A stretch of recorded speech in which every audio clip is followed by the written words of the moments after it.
बिस्मिल्लाहिर्रहमानिर्रहीम। अस्सलाम वालेकुम। आज मैं अगेन एक बड़ा कॉमन टॉपिक है या कंप्लेन है, उसके बारे में बात करूँगा। पंजाबी में जब वो मरीज़ आते हैं तो वो ये कहते हैं कि डॉक्टर साहब मेरी टांगों में कुड़ुल पड़ जाते हैं, जिसको स्पेज़म कहते हैं।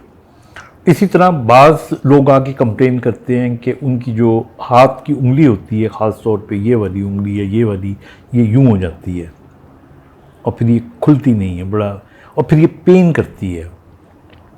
इसी तरह काफ मसल्स आपके जो टांगों के हैं वो स्पेज़म में चले जाते हैं और आपका पाँव जो है वो बड़ा अकड़ जाता है और वो पेन कर रहा होता है आपको। तो ये मसल स्पेज़म कहीं भी पड़ सकते हैं बॉडी में, लेकिन जो कॉमन जगह हैं वो यही हैं। बाज़ औक़ात चेहरे पे पड़ जाते हैं, यानी इस सवीर हद तक भी पड़ सकते हैं कि आपको लगता है कि जिस तरह मुंह टेढ़ा हो गया या एक साइड के ऊपर, लेकिन ज़्यादातर ये हमारे हाथों की उंगलियों में और काफ मसल में पड़ते हैं। अब इनको कोई भी आप नाम देते हैं, आप इनको पंजाबी में कुड़ुल कह लें, आप इसको पट्ठों का खिंचाव कह लें बदतस्वीर किस्म का, आप स्पेज़म कह लें इसको। तो इसकी वैसे तो बहुत सी वजूहत हो सकती हैं, लेकिन आज एक जो मेन वजह है उसकी तरफ हम आते हैं, वो होती है कैल्शियम की कमी। अब हमारे यहाँ देखिए जो कैल्शियम है ना, ये 90% से ज़्यादा जो कैल्शियम है ना, ये हमारी बोन्स में होती है। और जो बोन के अंदर कैल्शियम होती है वो एक किस्म का स्टोर हाउस भी है कैल्शियम का बॉडी के अंदर।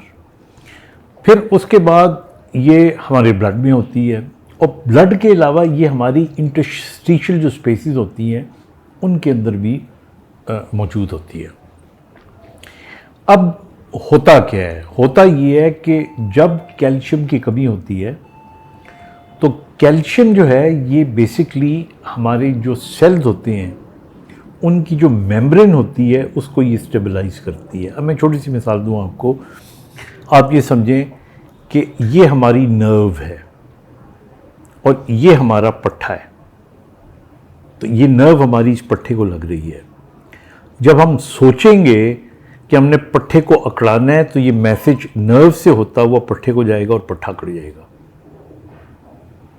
लेकिन ये जो स्पेज़म होता है ये इनवॉलंटरी होता है, यानी ये हमारी सोच के बगैर। अगर कैल्शियम की कमी होगी तो बाज़ औक़ात हम सोचते नहीं हैं, लेकिन जो कैल्शियम हमारी बॉडी के अंदर इंटरस्टिशियल स्पेसेस के अंदर कम होती है, वो हमारी जो ये जगह पट्ठे की होगी इसको स्टेबलाइज भी होने देगी, और करंट जो है बॉडी का वो इसके अंदर चला जाएगा और ये स्पेज़म में चला जाएगा।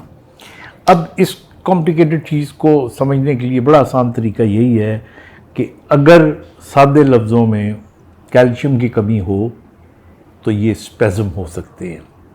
बाकी स्पेज़म की जो वजूहात है वो और बहुत सारी हैं, हम उनकी तरफ नहीं जा रहे। उनके अंदर जो है आपका इलेक्ट्रोलाइट्स का दूसरा इम्बैलेंस हो सकता है, उसके अंदर डिहाइड्रेशन हो सकती है।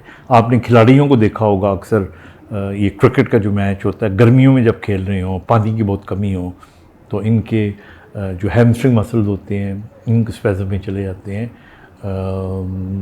इसके अलावा बाकी पूरा जिस्म जो है उसका कोई भी पट्टा इफेक्ट हो सकता है। मैल न्यूट्रिशन में हो सकता है, ये बहुत ज़्यादा फटीग हो उसके अंदर हो सकता है। कुछ बीमारियां ऐसी होती हैं जिनके अंदर ये हो सकता है, मोटर न्यूरॉन डिजीज़ के अंदर ये हो सकता है। लेकिन हम जो बात कर रहे हैं वो ये कर रहे हैं कि तंदुरुस्त आदमी, लड़का या लड़की जिसको कोई और बड़ी बीमारी नहीं है, लेकिन कभी कभी उसको लगता है कि एकदम उसके जो हाथ हैं वो मुड़ जाते हैं, ख़ास तौर पे ये पोजीशन हो जाती है और वो पेन करती है और वो हाथ खुलता नहीं है। इसी तरह बाज़ औक़ात पैर में जो टांग का मसल होता है वो पैर को खींच लेता है अपनी तरफ। तो ये होती है कैल्शियम की कमी की वजह से, और इसको अगर फौरी तौर पे आप ठीक करना चाहें तो ज़ाहिर है आप कैल्शियम की इंटेक अपनी बढ़ाते हैं और अंडरलाइंग कॉज को आप देखते हैं। और इसके अलावा हमारे अपनी हाइड्रेशन को पूरा रखें। देखिए पानी की कमी नहीं होनी चाहिए आपके अंदर, सॉल्ट्स की कमी नहीं होनी चाहिए आपके अंदर, क्योंकि इसमें सॉल्ट्स की कमी जो होती है, या कमी तो नहीं मैं कहूँगा, बैलेंस जब ख़राब होता है तो ये स्पेज़म्स हो सकते हैं। अपना ख्याल रखिएगा। Thank you. खुदा हाफिज़।